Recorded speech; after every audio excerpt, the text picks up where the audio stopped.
Oke, baik. Assalamualaikum warahmatullahi wabarakatuh. Selamat malam. Sebelumnya perkenalkan, saya Nuri dan Reni dari kelas 4A2. Nah, di sini saya akan mereview dua jurnal.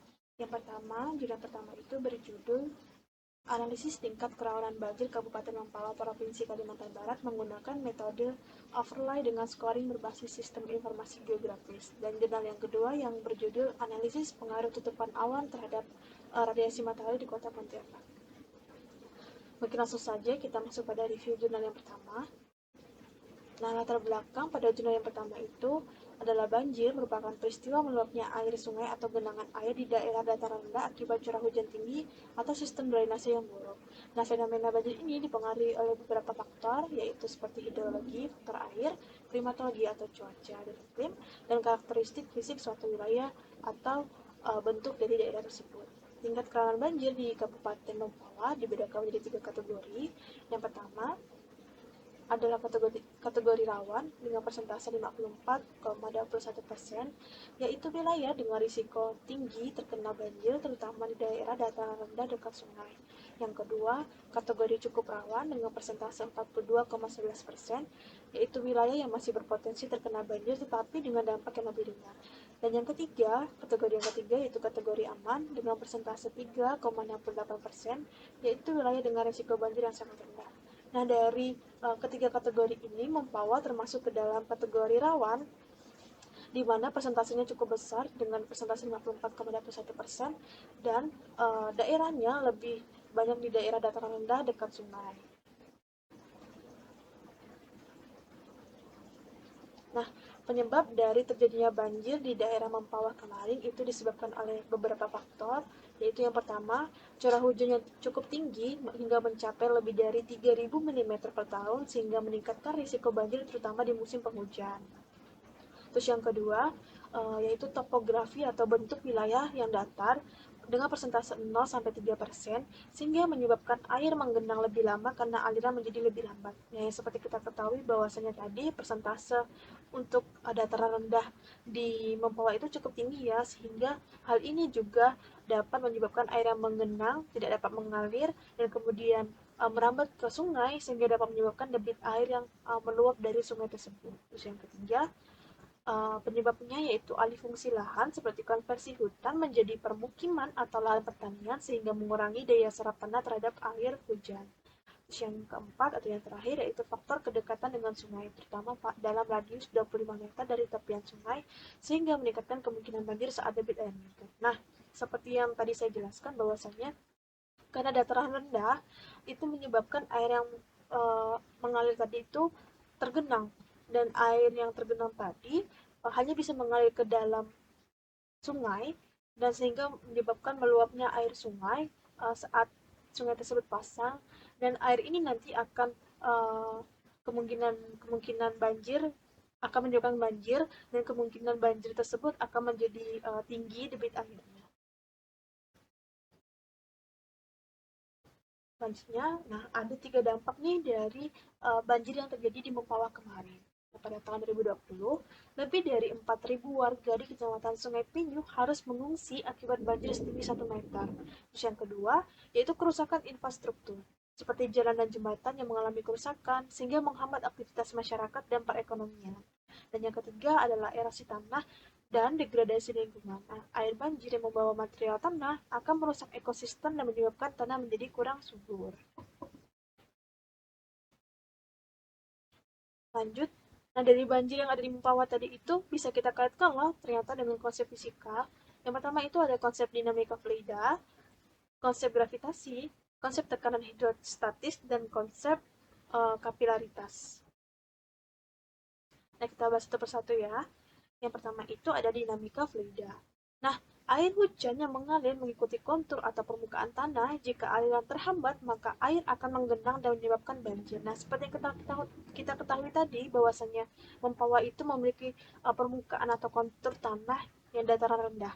Hal ini akan menyebabkan air sulit mengalir dan menyebabkan air tersebut menggenang, sehingga air ini juga dapat menyebabkan banjir yang meluap itu menjadi debit yang cukup tinggi karena tadi permukaannya kan datar ya, permukaan dataran rendah dan dekat pada tepian sungai, sehingga tadi air yang menggenang bercampur dengan air sungai yang pasang dan menyebabkan debit air yang tinggi. Yang kedua yaitu konsep gravitasi. Air selalu mengalir dari tempat tinggi ke tempat yang rendah, sehingga daerah dataran rendah lebih berisiko tergenang banjir. Yang ketiga yaitu tekanan hidrostatis. Semakin dalam genangan air, maka semakin besar tekanannya yang bisa merusak bangunan dan jalan. Nah, seperti yang tadi saya sampaikan bahwasanya dengan adanya air yang tergenang bercampur dengan meluapnya air sungai, hal ini akan menyebabkan debit air yang tinggi dan menyebabkan juga tekanan yang semakin besar. Nah, tekanan yang semakin besar tadi, sampai yang mencapai 1 meter tadi, bisa merusak bangunan dan jalan, sehingga ini juga bisa menghambat perekonomian masyarakat untuk mencari nafkah atau mencari kerja. Terus konsep yang ketiga yaitu kapilaritas. Nah, air dapat naik melalui pori-pori tanah dan tembok bangunan sehingga menyebabkan dinding lembab dan mudah rusak. Nah, karena debit air yang tinggi tadi, tekanan air yang tinggi tadi, air juga bisa meresap nih melalui dinding-dinding atau melalui bangunan-bangunan yang ada di permukiman warga. Nah, dari air yang menyerap atau meresap melalui pori-pori atau dinding dari rumah-rumah warga tadi, nah, nantinya ini akan menyebabkan dinding rumah warga atau sebuah bangunan, misalnya ada jembatan atau infrastruktur yang lainnya. Nah, itu nanti bisa lapuk atau bisa rapuh seiring berjalannya waktu. Nah, jadi ini juga bisa menyebabkan robohnya bangunan dan tentu saja ini akan merugikan masyarakat. Lanjut, nah upaya apa aja sih yang bisa kita lakuin untuk mitigasi banjir yang ada di daerah Mempawah kemarin? Nah, salah satunya yaitu ada pemetaan daerah rawan banjir, menggunakan sistem informasi geografis atau SIG untuk memahami pola banjir dan melakukan mitigasi yang lebih efektif. Yang kedua yaitu perbaikan sistem drainase agar air hujan bisa mengalir dengan baik tanpa mengenang dalam waktu lama. Nah, masih ada lagi nih upaya yang bisa kita lakuin. Yang ketiga, maksud saya, ada konversi lahan dengan menanam kembali vegetasi atau tumbuhan untuk meningkatkan daya serap air dan mengurangi limpasan dari permukaan. Yang keempat, ada pengendalian alih fungsi lahan agar daerah resapan air tetap terjaga dan tidak berubah menjadi permukiman atau lahan pertanian yang tidak ramah lingkungan. Nah, kita bisa nih melakukan pengendalian alih fungsi lahan.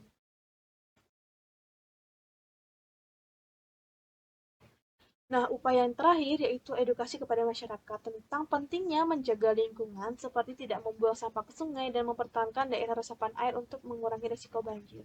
Nah, perlu nih kita sampaikan kepada masyarakat, kita sosialisasikan kepada masyarakat untuk selalu menjaga lingkungannya agar tidak membuang sampah sembarangan ke sungai yang dimana nantinya akan menyumbat aliran sungai dan bisa saja sewaktu-waktu tanpa hujan pun air sungai itu dapat meluap dan menyebabkan banjir yang dimana nantinya akan berisiko terkena ke permukiman warga.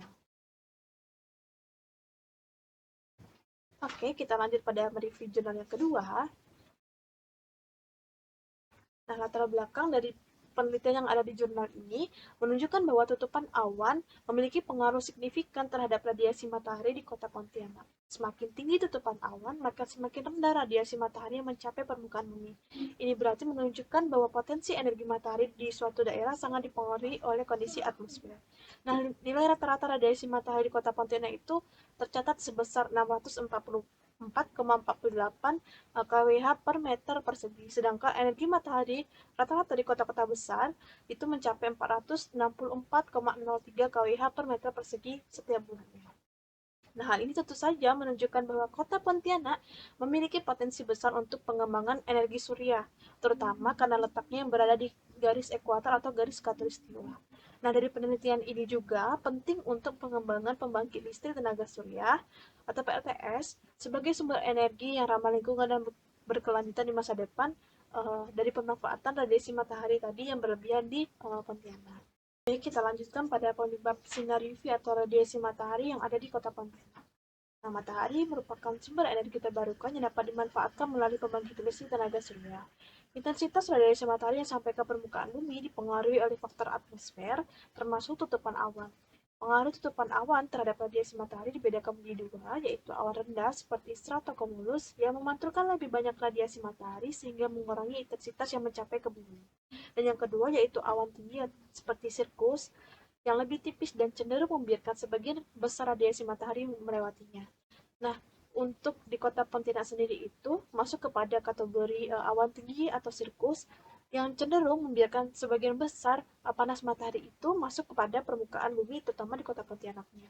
Yang seperti yang kita rasakan, uh, terjadi suhu panas yang cukup tinggi pada siang hari saat musim-musim kemarau.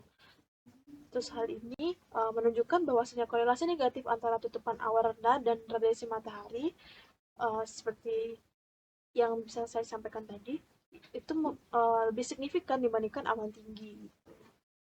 Nah, kita lanjutkan. Nah, dampak dari radiasi matahari yang cukup tinggi di kota Pontianak ini memberikan dampak positif loh. Salah satunya adalah potensi energi matahari yang tinggi.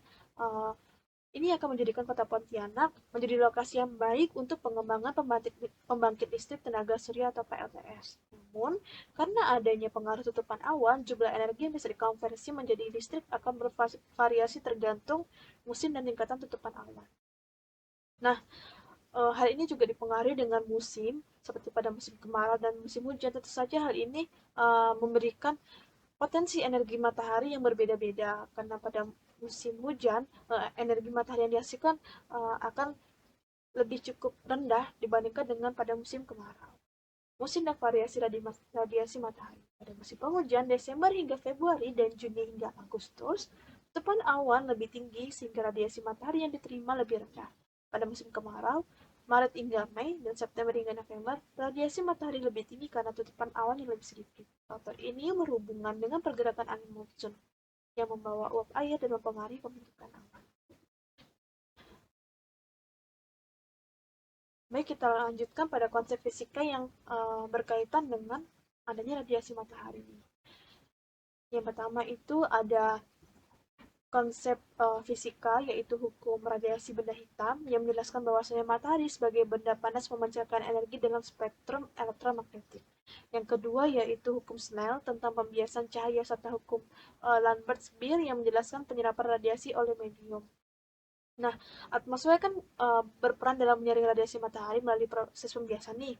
Nah, penyerapan dan refleksinya, sehingga awan yang ada di atmosfer dapat menyerap atau memantulkan sinar matahari sehingga mengurangi jumlah energi yang mencapai permukaan bumi. Nah, yang dipakai itu ada hukum Snell tadi dan hukum Lambert-Beer.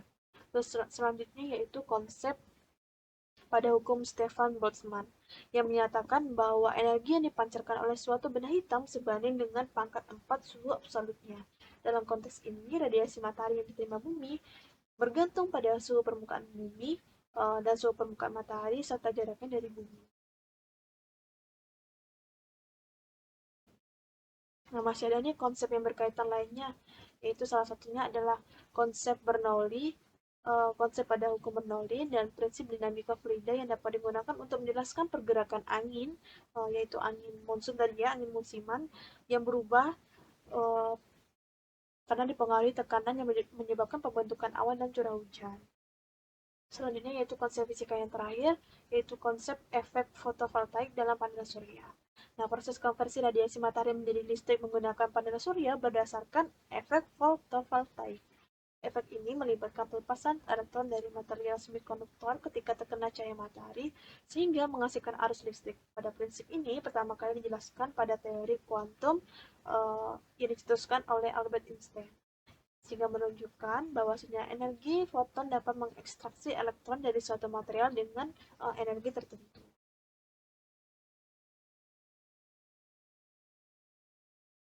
Nah, upaya apa sih yang dapat kita lakuin untuk memanfaatkan radiasi matahari yang berlebihan di kota Pontianak ini?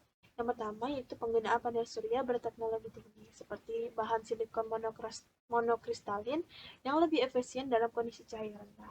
Terus yang kedua yaitu penyesuaian sudut pemasangan panel surya berdasarkan lintasan geografis agar menangkap sinar matahari secara optimal. Nah, jadi jika sudah ada panel suryanya, kita sudah menentukan lokasi di mana kita akan menempatkan panel surya tersebut, kita bisa menyesuaikan penempatan panel surya tersebut menggunakan sudut pemasangan panel surya yang berdasarkan pada lintang geografis dari daerah tersebut, sehingga menangkap sinar matahari yang secara optimal atau menangkap sinar matahari secara maksimal.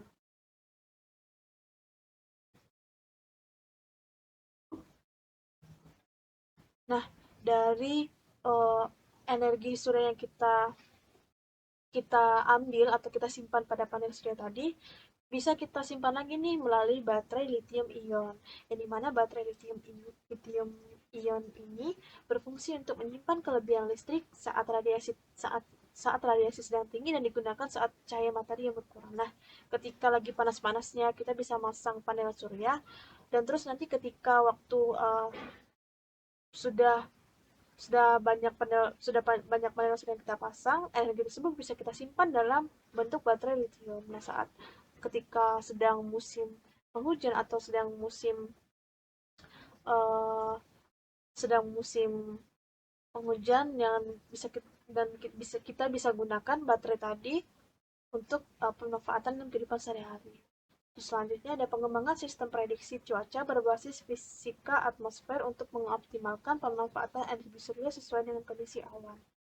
Nah, jadi dengan adanya radiasi matahari yang berlebihan tadi dapat menciptakan inovasi baru nih, menciptakan inovasi alat seperti sistem prediksi cuaca. Apakah nantinya itu kita bisa masang panel surya di saat-saat hujan, atau kita bisa memprediksi cuaca di kemudian harinya sebelum kita memasang pada panel surya.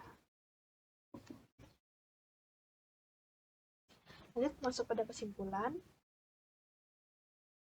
Kesimpulan, nah wilayah Kabupaten Mempawah dan Kota Pontianak merupakan wilayah yang rawan akan bencana alam seperti banjir dan memiliki panas matahari yang tinggi atau berlebihan di Kota Pontianak. Faktor-faktor penyebab dari permasalahan tersebut dapat disebabkan oleh perilaku manusia dan perubahan yang terjadi dari alam itu sendiri. Sehingga diperlukannya upaya-upaya yang dapat kita lakukan untuk mencegah banjir seperti di Kota Mempawah dan panas matahari yang tinggi atau radiasi matahari di Kota Pontianak, agar tidak memberikan dampak buruk dan menimbulkan kerugian untuk masyarakat.